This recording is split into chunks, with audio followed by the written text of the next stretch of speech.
Hello, Yulia. Hello, Jimmy. How is everything going? Good. Yeah, just enjoying the sunshine from the balcony. Actually, yeah, I think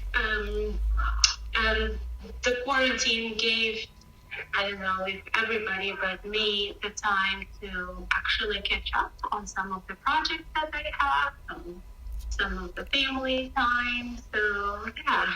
So, I mean, you're an amazing artist. First of all, for the people that are watching us, Yulia is an amazing artist. She's an epoxy resin artist. For people that does not, I mean, not only, of course, I know you do way much more thing than just that. But for people that don't know what epoxy resin is, could you explain us what it is, please? Sure. So epoxy resin is a polymer that has been developed a long, long time ago.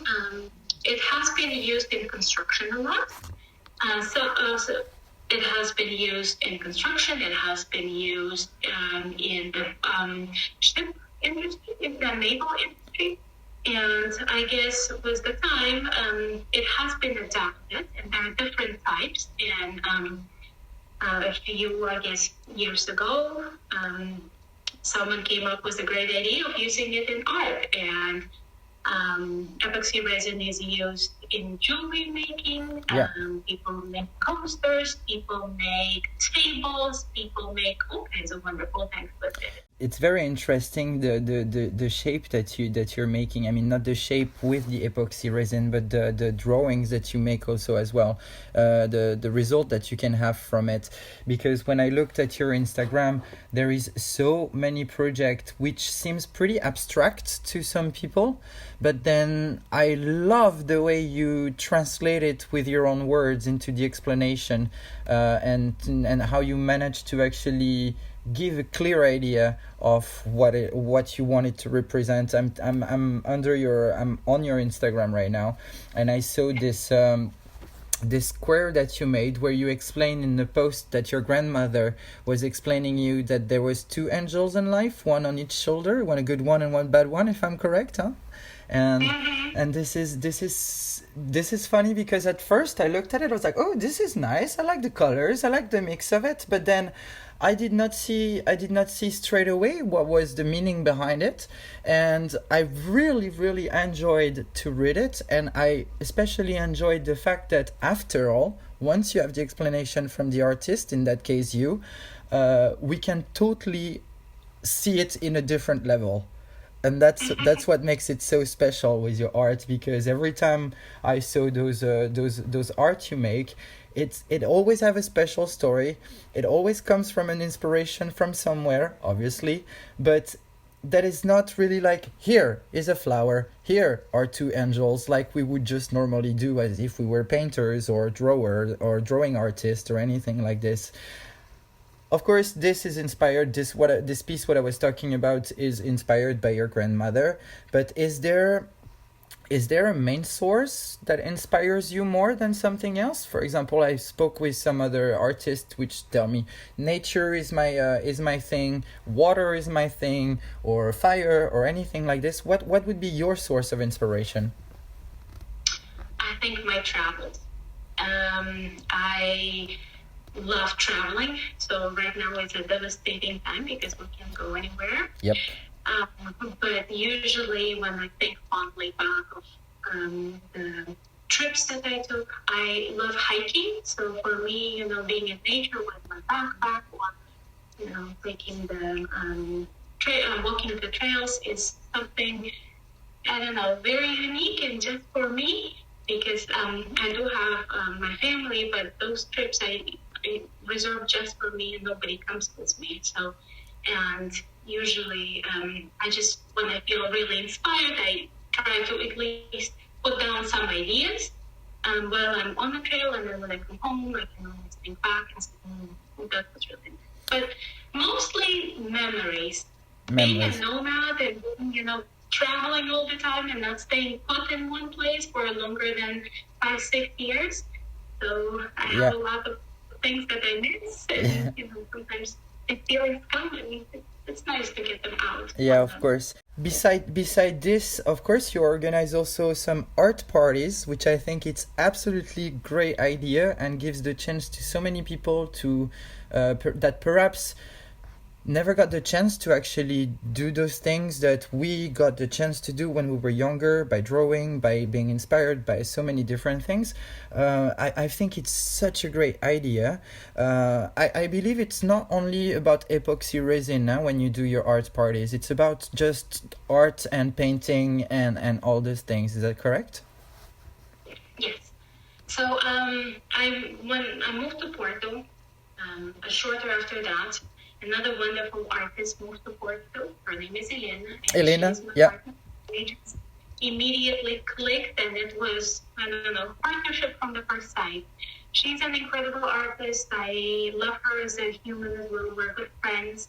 And we've decided to come up with a project that would help people get acquainted with art and try out different types of art without actually committing to it.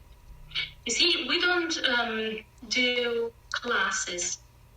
We don't call them master classes. We're not doing any type of classes. We are having a party. We're having a party where people get to try different materials. So we always try to have a different type of material. Like we tried painting with epoxy resin. We tried painting with gouache, Yeah. tempera. Mm-hmm. We were supposed to have our pastel class. So basically, when people come to our party, most of them are novices in art, where they haven't been painting for a long time.